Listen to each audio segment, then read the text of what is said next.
हरे कृष्ण कृष्ण कृष्ण हरे हरे, हरे राम राम राम हरे।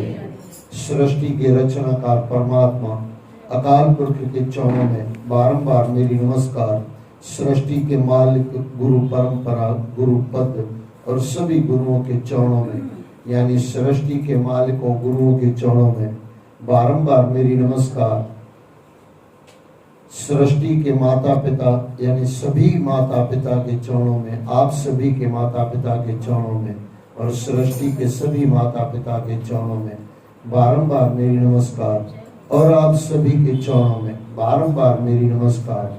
और आप सभी को प्यार भरी सतनाम साखी, सतनाम साखी, सतनाम साखी। ईश्वर की और गुरुओं की परम असीम कृपा से और हमारे सदगुरु स्वामी टेऊराम के किए हुए शुभ पुण्य के हिसाब से, शुभ कर्मों के हिसाब से हम सत्संग में प्रवेश कर रहे हैं। फिर से एक बार सतनाम साखी, सतनाम साखी, सतनाम साखी। हम जीवन में सफल हैं, जीवन को सफल करें, इसी प्रार्थना के साथ सत्संग में प्रवेश करें। बोलो श्रीमद् भागवत पुराण की जय।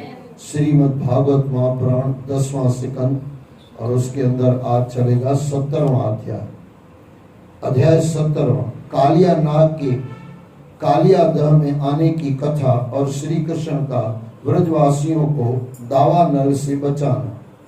राजा परीक्षित ने पूछा, मुनिवर, कालिया नाग ने नागों के निवास स्थान रमणीक द्वीप को क्यों छोड़ा था? उसने गरुड़ जी का कौन सा अपराध किया था? श्री सुखदेव जी ने कहा, परीक्षित, पूर्व काल में सर्पों ने यह नियम बना लिया था कि प्रत्येक मास में अमावस्या को एक निर्दिष्ट वृक्ष के नीचे रमणीक द्वीप के एक सर्प को गरुड़ जी के भोजन के लिए जाना पड़ेगा। बदले में गरुड़ जी ने शेष सर्पों की रक्षा करेंगे। बदले में गरुड़ जी शेष सर्पों की रक्षा करेंगे। यह कथा इस प्रकार है कि गरुड़ की माता विनीता और सर्पों की माता कद्रु में परस्पर वैर भाव था।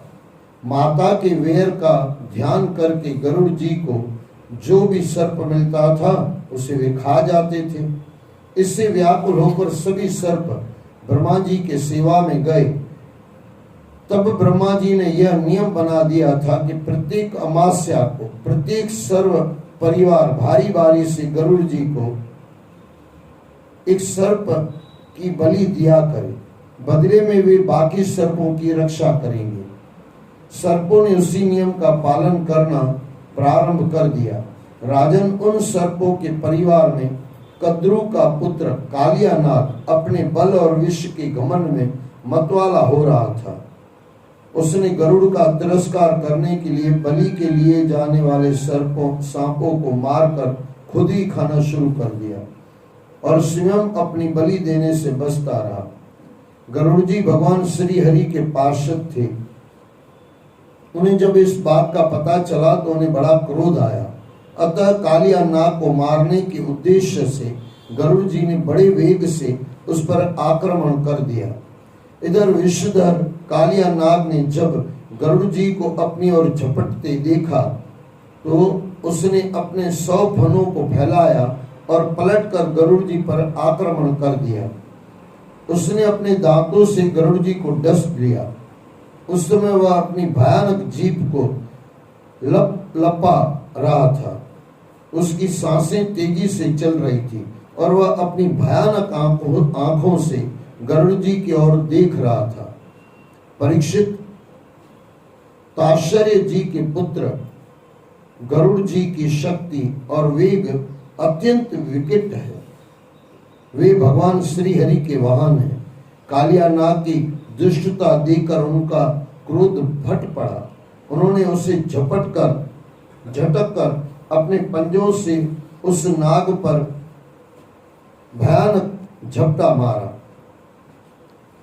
इससे कालिया नाग घायल हो गया। वह घबराकर जल में घुस गया और यमुना के इस कुंड में आकर छिप गया। यमुना जी का यह कुंड गरुड़ जी के लिए अगम्य था। यह इत्यादि गहरा था। इसी स्थान पर गरुड़ जी भूखे प्यासे कई दिनों तक उसके बाहर आने की वाट जोतते रहे। एक दिन भूख से व्याकुल होकर गरुड़ जी ने एक मछली को पकड़ लिया। तभी वहां पहुंचे तपस्वी सौभरी मुनि ने गरुड़ जी को रोकना चाहा। गरुड़ जी ने मछली को खा लिया, इसलिए मछलियों को बड़ा दुख हुआ। उनकी दशा देखकर सौभरी मुनि को बड़ी दया आई और उन्होंने गरुड़ को श्राप दे दिया, यदि गरुड़ फिर कभी इस कुंड में घुसकर मछलियों को खाएंगे तो उसी क्षण प्राणों से हाथ धो बैठेंगे। परीक्षित महर्षि सौभरी के इस श्राप की बात कालिया नाग के सिवाय कोई और नहीं जानता था, इसलिए वह गरुड़ के भय से निर्भय होकर यहाँ रहने लगा था। परंतु अब श्री कृष्ण भगवान ने उसे पुनः रमणीक द्वीप में भेज दिया था। जब श्री कृष्ण को सकुशल यमुना से निकलते व्रजवासियों ने देखा तो उनकी जान में जान आई। यशोदा ने अपने पुत्र को हृदय से लगा लिया और नंद बाबा ने व्रज में पहुंचकर ब्राह्मणों को बहुत सा धन धान्य तथा गौएं दान में देकर विदा किया। राजन, एक बार गर्मी के दिनों में ग्वाल बाल गायों और वषणों को चराते हुए थक गए तो वे खा पीकर वृक्षों के नीचे छांव में लेट गए और सो गए। श्री कृष्ण बलराम जी भी उनके साथ थे। एकाएक वन में आग लग गई। देखते देखते उसने दावानल का भयानक रूप धारण कर लिया। सभी ग्वाल बाल उस आग में घिर गए। तब सभी ग्वाल बाल भयभीत होकर इधर उधर भागने लगे। उस समय श्री कृष्ण ने उन्हें रोका और बोले, तुम लोग घबराओ मत, मैं सबका दाह दूर करने के लिए धरती पर आया हूं, अतः इस दाह को दूर करना मेरा कर्तव्य है। राजन, ऐसा कहकर श्री कृष्ण ने एक ही सांस में सारी आग को पी लिया। वन की अग्नि शांत हो गई। सभी ग्वाल बाल प्रसन्नता में उछलने कूदने लगे। इस प्रकार श्री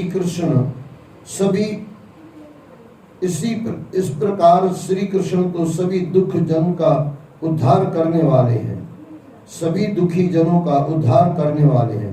कष्ट रूपी अग्नि को वे स्वयं पी जाती हैं और अपने भक्तों की रक्षा करते हैं। अब देखो, ये कालिया नाग यानी इंद्रियां गलत तरफ चल रही है।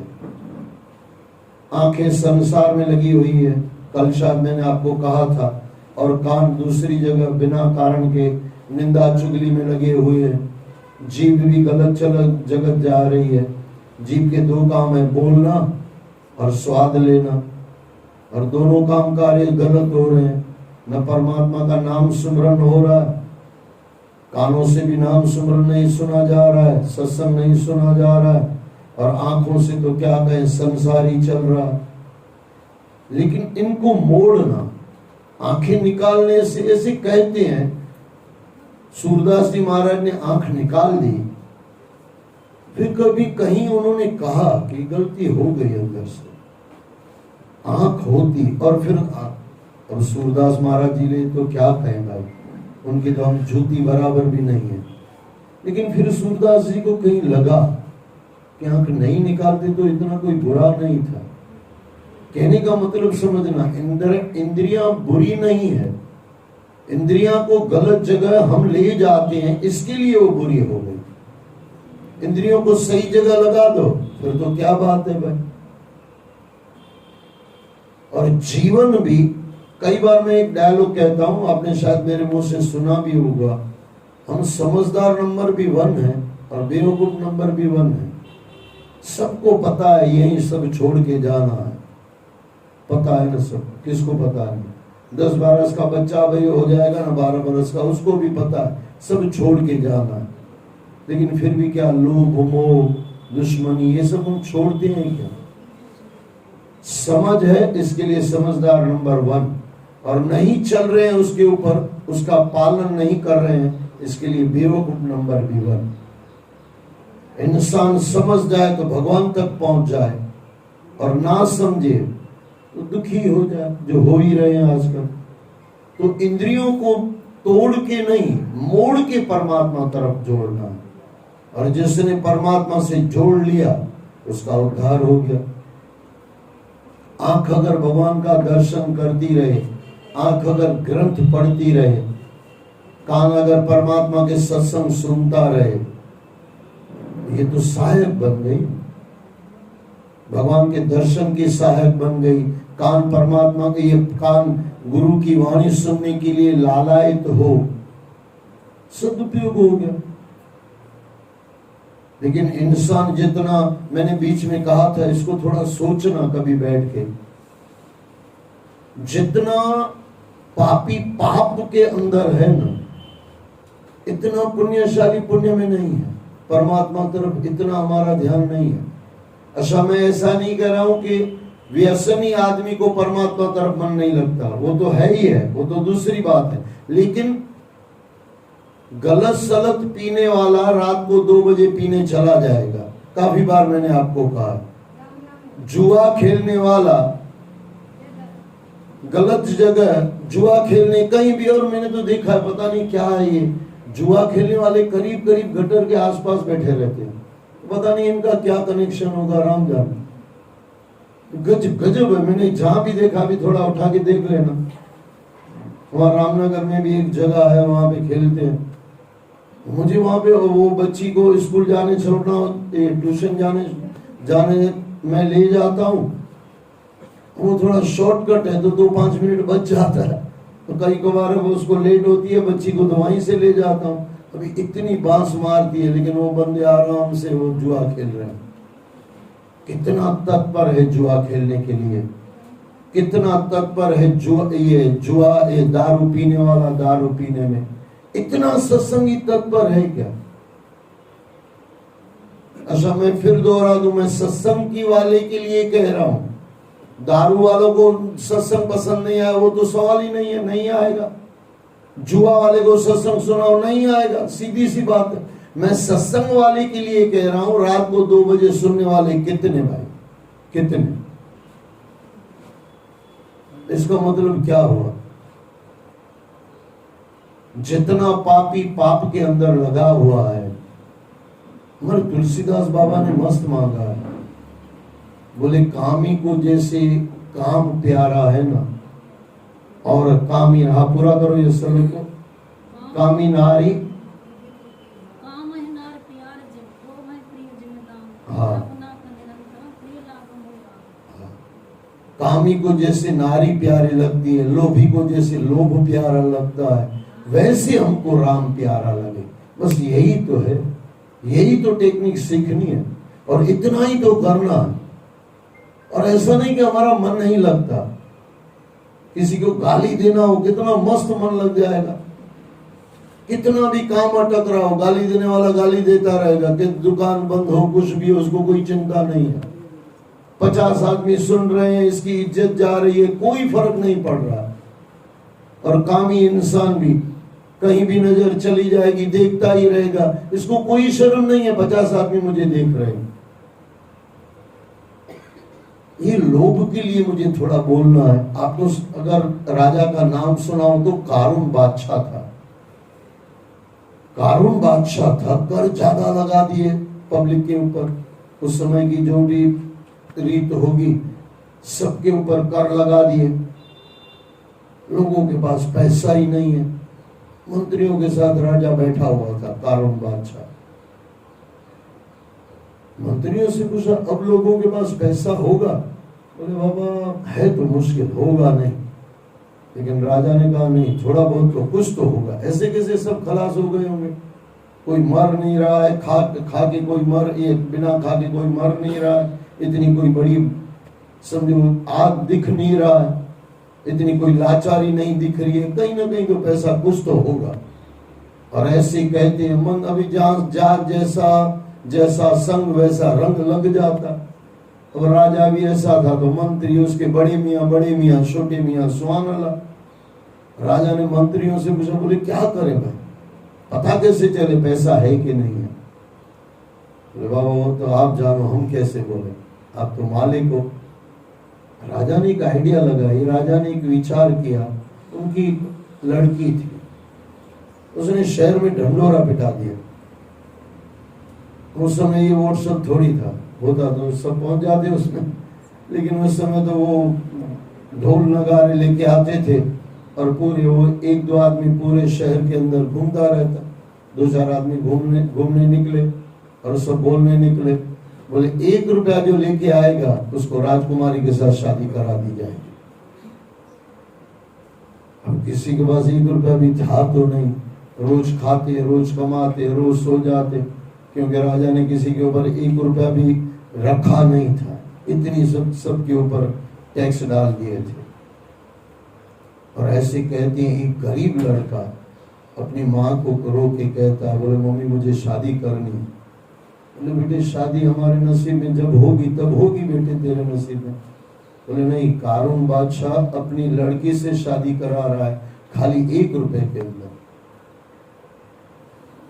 उसकी माँ ने कहा बेटे 1 रुपया, और ये उस जमाने की से भी पहले है जब 16 रुपए तोला सोना था, उसके भी पहले की बातें हैं। 1 रुपया बेटी कहां से आएगा? बोले नहीं माँ, कहीं से भी ला के दे मुझे, क्योंकि मुझे राजकुमारी से शादी करनी है। बोले ठीक है बेटे, एक आइडिया बताती हूँ तुझे, रास्ता बताती हूँ, और तुझे कृपा कुछ हो गई तो मिल जाएगा। बोले तेरे पिताजी को जब हमने दफनाया था ना, तब उसके मुंह में 1 रुपया रखा था, जा कब्र खोद ले और वहां से 1 रुपया ले गया। और ऐसे कहते हैं वो लड़का गया, अपने बाप की कब्र खोदी और उसमें से 1 रुपया निकला, क्योंकि रुपया गलता थोड़ी है, हड्डियां भी नहीं गलती है, काफी समय के बाद गलती है, ऐसे तुरंत नहीं गल जाती। ये तो चांदी का सिक्का होगा या सोने का, उस जमाने में जो होगा, लेके आया सिक्का, कारून बादशाह के सामने फेंका, बोले लाओ आपकी राजकुमार। राजकुमार ये राजा तो दंग रह गया, कारून बादशाह, फटे हाल, चड्डी फटी हुई, चेहरा ऐसे भिखारियों जैसा। बोले कहां से लाया 1 रुपया? बोले बादशाह कहीं से भी लाया, पहले शादी करो बाद में सवाल करो। राजा ने इसको शादी तो करानी थी नहीं ना, दुष्टों के वचनों का कोई मोल थोड़ी होता है, ये तो राम था भाई, राम के युग में था, रघुकुल रीत सदा चली आई, प्राण जाए पर वचन न जाए। ऐसे लोभियों का कोई भरोसा थोड़ी होता। बोले पकड़ लो इसको, जेल में डाल दो, 2-4 डंडे बंडे मारे, भाई कहां से लाया? उसने बताया मैंने अपने बाप की कब्र में से निकाला। और ऐसे कहते हैं कारून बादशाह ने सब कब्रें खोदवा दी, वहां से सिक्का निकाला, लेकिन कहीं न कहीं रख के वो मर ही गया भाई साहब, मर ही गया। लेकिन इतना लोभ की हद है ना भाई साहब, कहाँ रखेंगे भाई साहब, कितना रखेंगे, क्यों रखेंगे? कभी अक्ल थोड़ी लगाते हैं, इंसान कभी अक्ल लगाता ही नहीं है। अक्ल लगाए तो गुरु नानक की गाड़ी में चढ़ जाए, अक्ल लगाए तो साईं की गाड़ी में चढ़ जाए। और ऐसे थोड़ी आपको गाड़ी में कोई बिठाए ना बिठाए, लेकिन गुरुओं की गाड़ी रोज चलती है, आजा मेरी गाड़ी में बैठ जा, एक गाना है शायद, आजा मेरी गाड़ी में बैठ जा। गुरु की सत्संग की गाड़ी रोज, टेऊराम साईं की रोज यहाँ से ट्रेन चलती है। ड्राइवर मेरे जैसे बच्चे को बिठा दिया, बोले बेटे चलाना, बोला बाबा कभी एक्सीडेंट हो जाए, बोले बच्चे कैसे एक्सीडेंट कैसे होगा? मालिक मैं हूँ, और जिसका मालिक टेऊराम साईं होगा, गुरु नानक होगा, एक्सीडेंट कैसे हो सकता? लेकिन ये मैं फिर दोहरा दूं, लोभ की कोई सीमा नहीं है। हमारे गुजराती में कहावत है, लोभ नो कोई स्थोभ नहीं होती, लोभ कभी रुकता नहीं है। कारून बादशाह ने इतने सिकल निकलवाए, लेकिन वहां पे बाबा तुलसीदास ने कहा, जैसे मेरी ख्याल से मुझे अंदर से जो लगता है, तुलसीदास बाबा को भी कारून बादशाह की कहानी पता होगी, इसके लिए उन्होंने कहा लोभी को जैसे लोभ प्यारा है, दाम प्यारा है, और कामी को जैसे कामनी प्यारी है, कंचनी प्यारी है, इसी तरह मेरा परमात्मा से प्रेम हो जाए। इसका मतलब क्या हुआ पता है? कोई नियम गलत चीज जहां से भी मिल जाए ना, वहीं से भी ले लो। अरे ऐसे कहा जाता है, चंडाल से अगर आपको ज्ञान मिल रहा है ना, ले लो फटाफट, देरी मत करो, क्योंकि ज्ञान में चंडाल नहीं देखा जाता। जात न पूछे साधु की, पूछ लीजिए ज्ञान। लेकिन आजकल तो कुछ अलग ही जमाना है भाई। कपड़ों से हम साधुओं को देखते हैं, जाहो जलाली से हम संतों को समझते हैं। हाँ, संत जाहो जलाली में हो तो भी कहाँ दिक्कत है, और झोपड़ी में बैठा हुआ तो भी गुरु गुरु ही है। 10 शिष्य बैठे हो तो भी गुरु गुरु है, और एक भी शिष्य न हो तो भी गुरु गुरु है, और लाख शिष्य बैठे हो तो भी गुरु गुरु ही है। लेकिन हमने आजकल कैसे मान लिया है कि मैं 500 चेले बैठे हो तो बड़ा गुरु है, बड़ी कोई हवाई हवेली हो तो बड़ा गुरु है। नहीं भी हो सकता है, हो भी सकता है। इसके लिए थोड़ा सोच समझ के जीवन में चला करें, और जहां से आपको मिले बस इतना है, तत्पर हो जाओ। बीड़ी पीने वाले को सत्संग में बैठा रहते हैं, उसको बीड़ी पीने की तलब लगी नहीं कि बाहर निकल जाएगा सत्संग छोड़ के। अब ये इतनी सी बीड़ी 6 फुट के आदमी को, 5 फुट के आदमी को उठा के बाहर ले जाती है। लेकिन इतना गुरुओं का सत्संग घर से उठा के यहां लाने में इंसान को पता नहीं क्या बुखार आ जाता। और मैं फिर दोहरा दूं, काफी बार मैंने आपको कहा, कोई भी चीज आपको फ्री मिलती हो ना, अब फट से ले लेते हैं। भाई 5 किलो बटाटा, 5 किलो फ्री, ले लो फटाफट। पता नहीं 25 किलो माताएं लेके आएगी, सोचेगी भी नहीं घर पे खराब हो जाएगा। अच्छा, वो प्याज पे 5 किलो पे फ्री 5 किलो लेके आएगी, 10-25 किलो लेके आएगी, क्योंकि फ्री आ गया ना बीच में।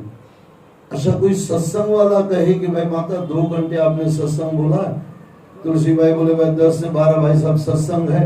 मैं बोलूं 12 से 2 मेरी तरफ से 4 घंटे सत्संग। तुलसी भाई बोलेगा भाई साहब रहने दो, तुम तुम्हारे घर पे, हम हमारे घर। हर चीज, ऐसा कुर्सी लेने जाओ आप, वो बोले 5 के ऊपर 5 फ्री है। 15-20 लेके आ जाएंगे कि नहीं, 15 पैसे से लेके आएंगे, 15 फ्री में मिल जाएगी।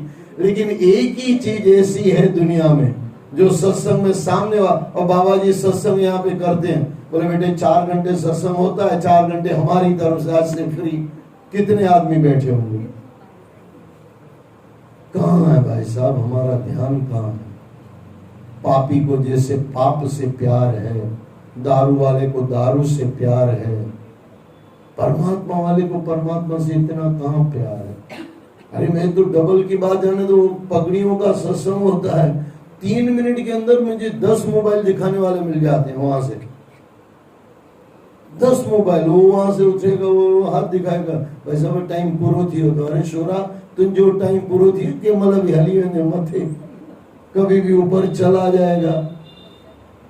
लेकिन कहाँ इंसान को पता है भाई साहब, सामान 100 बरस का पल की खबर नहीं। जहां अच्छी चीजें मिले ना तब पर रहो, उसके लिए समय मत देखा करो।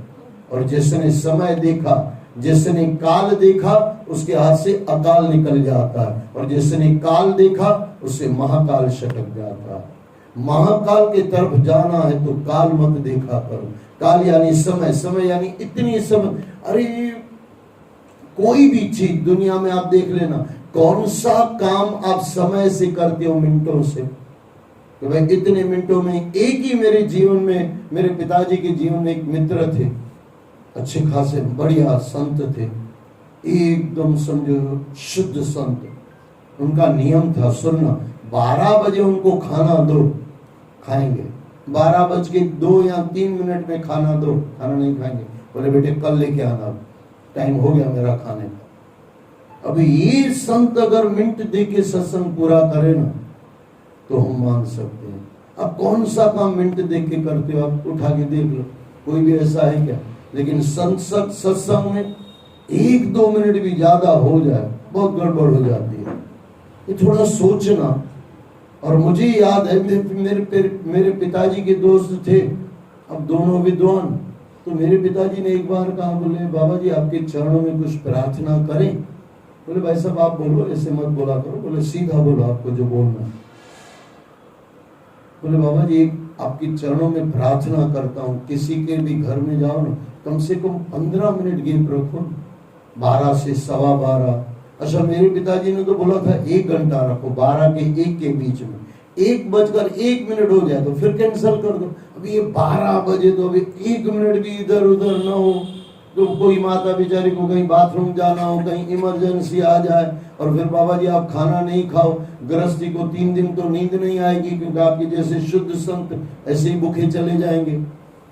फिर मेरे पिताजी को उसने कहा, उस संत ने कहा था, बोले ठीक है भाई साहब, आप बोल रहे हो ना, 15 मिनट में गैप रखूंगा, 12 से 12:15 के बीच में दे दो, पानी दे दो, खाना दे दो, जो देना है दे दो, नहीं तो फिर दूसरे दिन। ये है संतों की महिमा। हमारा तो कोई काम टाइम से नहीं होता, कभी 12 बजे उठेंगे, कभी 1 बजे उठेंगे, लेकिन सत्संग अच्छा आए कितना भी लेट, लेकिन पूरा समय सर होना चाहिए। मैंने कितनों को देखा, आए कितना भी लेट, लेट आने में उसको कोई दिक्कत नहीं है, लेकिन समय सर पूरा होना चाहिए। इसका मतलब क्या है? सत्संग से प्यार नहीं है भाई, सत्संग से प्यार नहीं। और सत्संग से प्यार हो जाए तो फिर इंसान समय थोड़ी देखता है। अध्याय 18, प्रलंबासुर का उद्धार। श्री सुखदेव जी ने कहा, परीक्षित, एक दिन ग्वाले के वंश में प्रलंब नाम का एक असुर उनके बीच में आ गया। वह श्री कृष्ण और बलराम जी का हरण करने की ताक में था, परंतु भगवान श्री कृष्ण उसे देखते ही पहचान गए। उन्होंने उसका मित्रता का प्रस्ताव स्वीकार कर लिया। उन्होंने सभी ग्वालों को अपने पास बुलाया और बोले, मित्रों, आज हम 2 दलों में बंटकर खेलेंगे। एक दल के नायक दाऊ होंगे और दूसरे दल का नायक मैं रहूंगा। किसी को आपत्ति हो तो बताओ।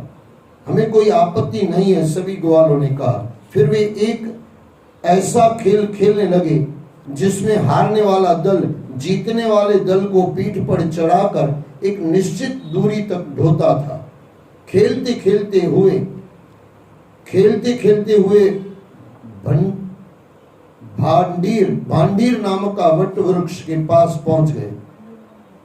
भांडीर नामक वट वृक्ष के पास पहुंच गए। परीक्षित, एक बार श्री बलराम जी वाला दल जीत गया तो श्री कृष्ण वाले दल को अपनी पीठ पर दूसरे दल को ढोना पड़ा।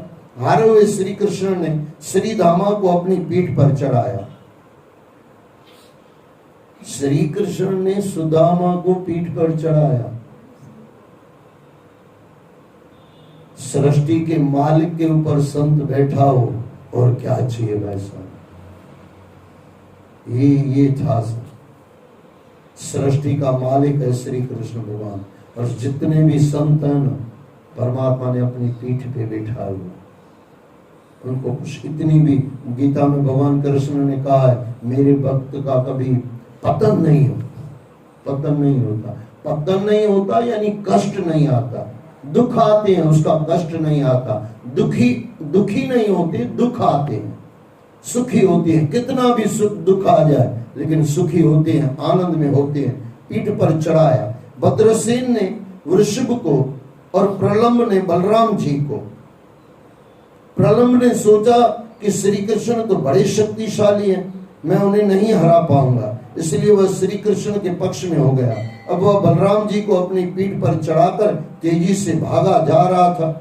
जो स्थान उन्हें पीठ से उतारने के लिए निश्चित था, वह उससे भी आगे निकल गया। बलराम जी का बोझ इतना भारी था कि वह अधिक दूर तक नहीं जा सका। ये बलराम कौन है ना, आपको पता है ना? शेषनाग है, जिसके ऊपर पूरी धरती रखी हुई है। अभी इतना बाबा जी भारी है, उसको ये उठा लिया, कहाँ पहुंचेगा भाई साहब? शेष के ऊपर धरती है पूरी। बलराम जी महाराज के ऊपर धरती चल रही है। बलराम जी का बोझ इतना भारी था कि वह अधिक दूर तक नहीं जा सका। तब वह अपने वास्तविक रूप में आ गया। ऐसे कहते हैं, किसी ने शेषनाग से पूछा था कि आप कैसे पकड़ लेते हो, इतनी बड़ी धरती तो आप कैसे उठा लेते हो? और ऐसे कहते हैं, भगवान के नाम लेते लेते लेते बलराम जी यानी शेषनाग वो धरती को उठाए हुए हैं। हर क्षण नया नया नाम उनके मुंह से निकलता रहता, और ये धरती नाम के सहारे ही चल रही है।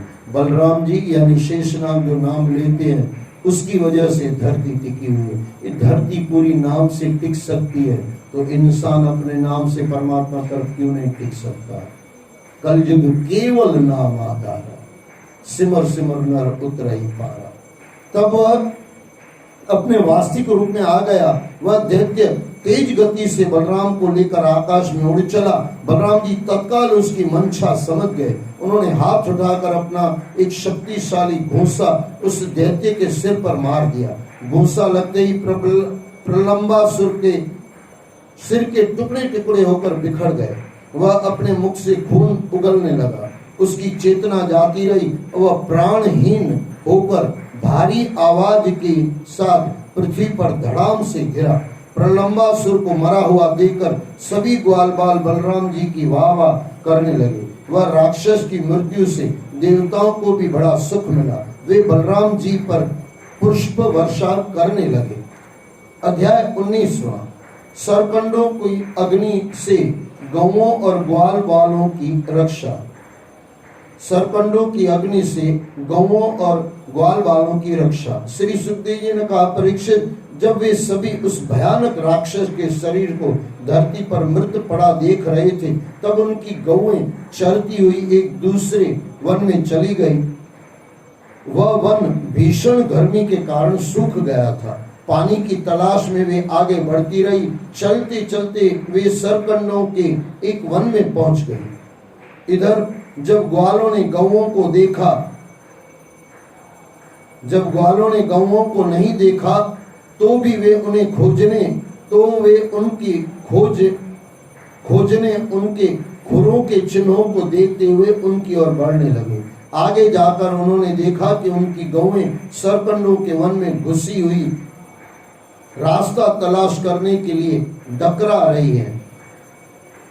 तलाश करने के लिए यानी भटक रही है। वे उन्हें हाँक कर वापस लाने की चेष्टा करने लगे। उस समय वे पूरी तरह से थक गए थे और उन्हें भूख प्यास भी बहुत जोरों से लगी हुई थी। उनकी व्याकुलता बढ़ती जा रही थी। उनकी ऐसी दशा देखकर श्री कृष्ण गौओं का नाम लेकर उन्हें पुकारने लगे। वे गौएं श्री कृष्ण के आवाज देने पर रंभाती हुई उनकी ओर दौड़कर आने लगी। परीक्षित, उसी समय वन में अचानक न जाने कैसे आग लग गई और फैलती चली गई। वन की वह दावा अग्नि वन्य जीवों का काल ही होती है। तभी जोर से आंधी भी चलने लगी। उस आंधी ने अग्नि की ओर भी तेजी से भड़का दिया।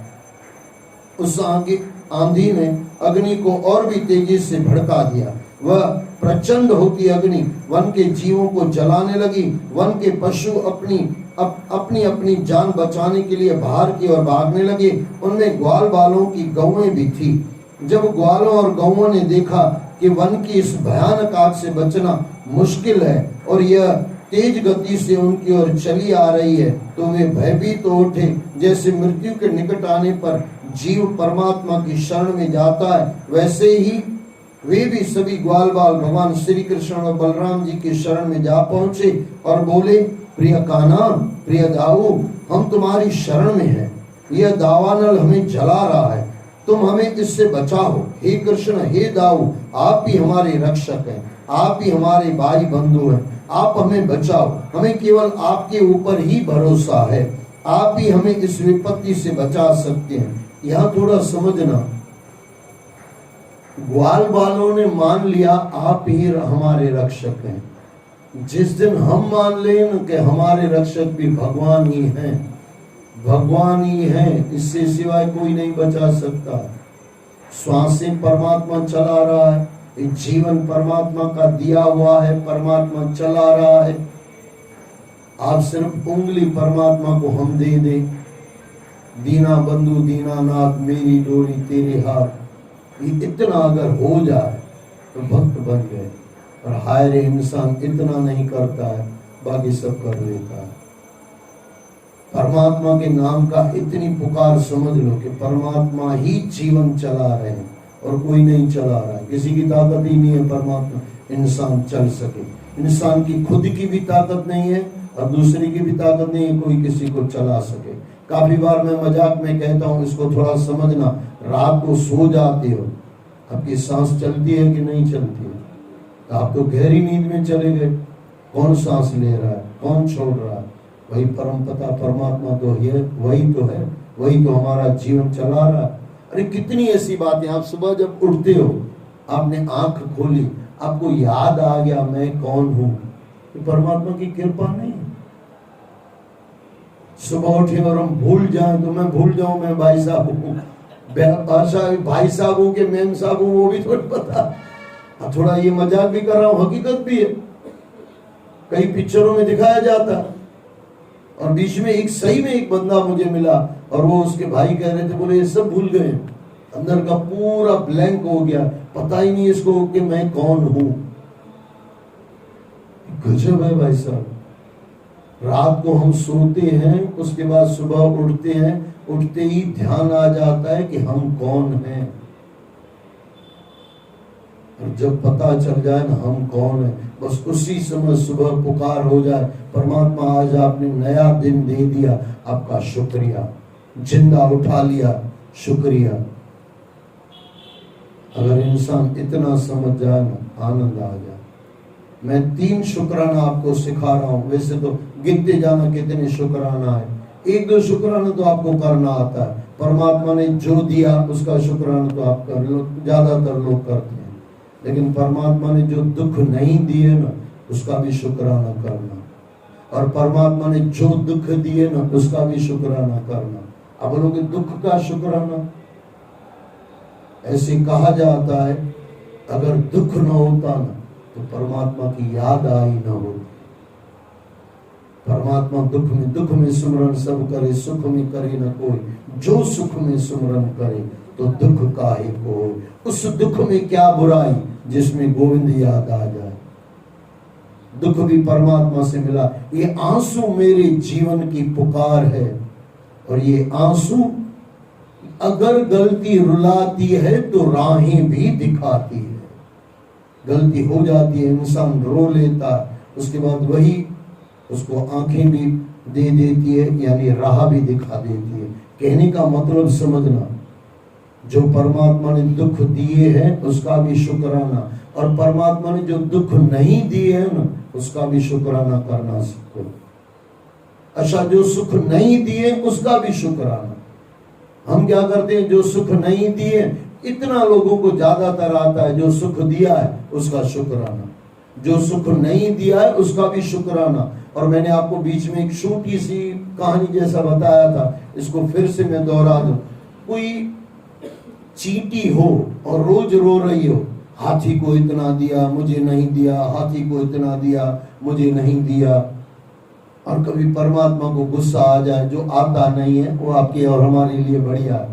परमात्मा गुस्सा आए ना तो हमको तो एक दिन भी जिंदा ही नहीं रखे, लेकिन परमात्मा की अति हरी कृपा है भाई साहब, इसके लिए हम सब जिंदा है। लेकिन वो चींटी रोज रोती रहे कि परमात्मा आपने उसको हाथी को इतना दिया। आप बोलोगे चींटी रोती है क्या? मुझे भी पता है चींटी नहीं रोती है, लेकिन आदमी रूपी चींटे या चींटियां, चींटे या चींटियां ये रोती है। देख लेना, उसको इतना दिया मुझे कुछ नहीं दिया। अभी परमात्मा को गुस्सा आ जाए और जो हाथी के लिए सामान जो जा रहा हो चींटी के ऊपर डाल दिया जाए, ये ले भाई खा, वट तू ही वही खा, तू ले खा। सच्ची बताना, हाथ चींटी मर जाएगी कि नहीं भाई साहब? कितना हाथी खाता है। अब ये सुख नहीं दिया परमात्मा ने हाथी जितना, तो ये चींटी मौज कर रही है कि नहीं कर रही है? अच्छा, थोड़ा आगे बढ़ जाओ, मैं हाथी के लिए भी कह रहा हूं, हाथी को इतना परमात्मा दे रहा है, और परमात्मा कहे हाथी को कहे भगवान इतना दे रहे हो, पूरा दिन खा खा के मैं थक जाता हूं, कभी चींटी दिया जितना भी दिया करो। और ये एक दाना हाथी का अगर ये चींटी का हाथी के पास आ जाए, ये नहीं खा के मर नहीं जाएगा, चींटी दब के मर जाएगी और हाथी नहीं खा के मर जाएगा। इसके लिए कहा जाता है चींटी को कण, हाथी चींटी को कण, हाथी को मन। रोज परमात्मा देता है, कभी गलती नहीं करता है, इधर का उधर नहीं करता है, इधर का उधर कर जाए तो हाथी भी मर जाए, चींटी भी मर जाए। परमात्मा ने जो सुख नहीं दिए हैं ना भाई साहब, वो भी उनका भी शुक्राना करो, और परमात्मा ने जो दुख दिए हैं उसका भी शुक्राना करो। 3 से 4 ये शुक्राना है, अगर रोज आपके जीवन में आ जाए ना, आनंद आ जाए।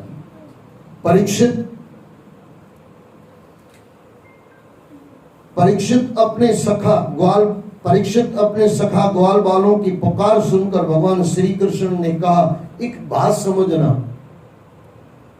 परमात्मा सुनता है, आज भी सुनता है, लेकिन आंसू से प्रार्थना हो तो, मेरी भाषा में कहो ना, आंसू क्या है? आंसू परमात्मा की एड्रेस है, सीधा पहुंच जाता है। या मेरी दृष्टि में दूसरा कह दूं, आंसू के लिए तो बहुत कहा जा सकता है। आंसू परमात्मा की लिफ्ट है, सीधा पहुंचा देती है, लेकिन वो आंसू ओनली फॉर थैंक्स के हो, कंप्लेन के नहीं हो। No complain. बीच में मैंने आपको काफी बार कहा है, राम का दास कभी नहीं उदास। राम का दास अगर उदास तो होगा रावण का दास, ये पक्की बात है। राम का दास उदास, राम खुद उदास नहीं होते, उसका दास कैसे उदास होगा? या तो राम भगवान को समझा नहीं होगा, इसके लिए उदास होगा, या राम पर विश्वास नहीं होगा, या नाम सुमरन नहीं चलता होगा, कुछ तो कहीं तो गड़बड़ होगी ना। नहीं तो राम का दास और उदास दोनों का मेल ही नहीं है, हो ही नहीं सकता। परमात्मा आज भी पुकार सुनता है। एक तो वो जरूरत पूरी हो तब, इच्छा न हो, जरूरत हो और दिल से पुकार आ जाए तो। और दिल की पुकार परमात्मा कभी छोड़ता नहीं है, और जबान की पुकार कभी परमात्मा सुनता नहीं है। जबान की सुनता नहीं है, दिल की छोड़ता नहीं है। दिल और जबान मिल जाए फिर तो क्या बात, फिर तो परमात्मा प्रकट हो जाता है। इसके लिए यहाँ पे कहा गया, परीक्षित अपने सखा ग्वाल बालों की पुकार सुनकर भगवान श्री कृष्ण ने कहा, मित्रों डरो मत, तुम लोग अपनी आंखें बंद कर लो। उनकी बात मानकर सभी ने अपनी आंखें बंद कर ली। तब भगवान श्री कृष्ण ने उस भयंकर अग्नि को चरणामृत की भांति पी लिया। इस प्रकार उन ग्वाल बालों और गायों तथा उनके बछड़ों को बचा लिया। जब उन्होंने अपनी आंखें खोली तो उन्होंने अपने आप को बांडीर वट के पास खड़े पाया। ग्वाल बाल आगे से बच निकलने के कारण अत्यंत विस्मित हुए। उन्होंने तब अनुभव किया कि श्याम सुंदर के वेश में निश्चित रूप में किसी देवता ने व्रज में जन्म लिया है। उसके प्रति मन में पवित्र भक्तिभाव उत्पन्न हो गया। उनके प्रति मन में, यानी श्री कृष्ण के प्रति मन में पवित्र भक्तिभाव उत्पन्न हो गया। परीक्षित सायंकाल होने पर बलराम जी के साथ भगवान श्री कृष्ण ने गौएं लौटाई और वंशी बजाते हुए उनके पीछे पीछे व्रज की यात्रा की। मार्ग में वे सभी ग्वाल बाल उनकी स्तुति करते हुए चलते रहे। इधर उधर व्रज में गोपिकाएं श्री कृष्ण की मनोहर छवि को देखने के लिए व्याकुल हो रही थी। उनके आने पर ही उनके मन को चैन मिला। बोलो श्री कृष्ण भगवान की जय। जय जय श्री राधे, जय जय श्री राधे, जय जय श्री राधे। अध्याय 19वां पूरा हुआ, 20वां कल देखेंगे।